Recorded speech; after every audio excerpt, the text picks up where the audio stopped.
90 secondes avant la fin du monde. Il y aurait la foule, plein de monde, des gens partout, comme un concert des Stones, mais la foule, elle serait en panique, les gens ils auraient peur, ils courraient dans tous les sens. Il y aurait l'armée qui serait là pour protéger les gens, mais ils ne sauraient pas ce qui se passe, alors ils pourraient rien faire. Et puis il y aurait une réunion des présidents, et puis des rois aussi. Non mais pas les anciens. Ils prendraient des décisions. Je sais ce qu'on va faire. Mais pas forcément les bonnes. On retrouve nos familles et nos proches qui nous aiment et on meurt avec eux. Mais on n'a pas le temps, 90 secondes.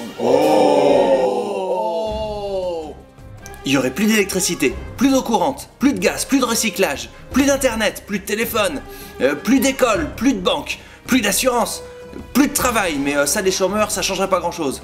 Plus de religion, mais pire encore, il y aurait plus de danse avec les stars et plus de Masterchef non plus. Plus de football.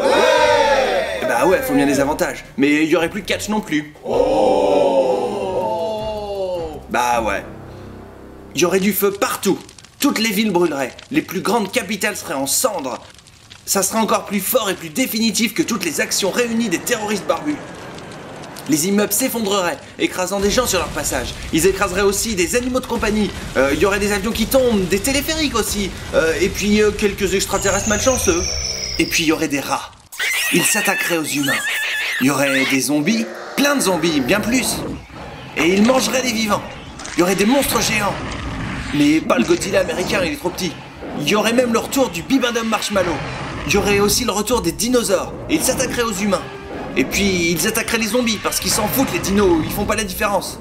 Le monde serait plongé dans un chaos total, comme dans les films de Roland Emmerich, Michael Bay, George Miller ou Luc Besson. Mais là le chaos c'est pour une autre raison.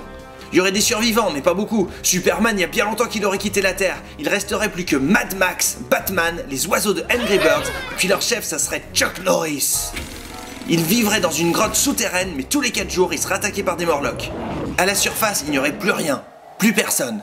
Même Bruce Willis n'aurait pas réussi à sauver le monde. Il n'y aurait plus qu'un seul type, une sorte de prédicateur qui raconterait tout ce qui va se passer. Un peu comme je suis en train de faire. Et puis là, il y aurait une main géante qui arriverait des abysses de l'espace et qui écraserait tout ce qui reste, le prédicateur y compris. Je vous rassure, ceci n'était que de la fiction. Les 90 secondes sont déjà passées et le monde, il est toujours intact. Finalement, ce n'était que le délire d'une personne assez perturbée qui aurait fantasmé notre fin du monde. De toute façon, tout ça, ça nous arrivera jamais.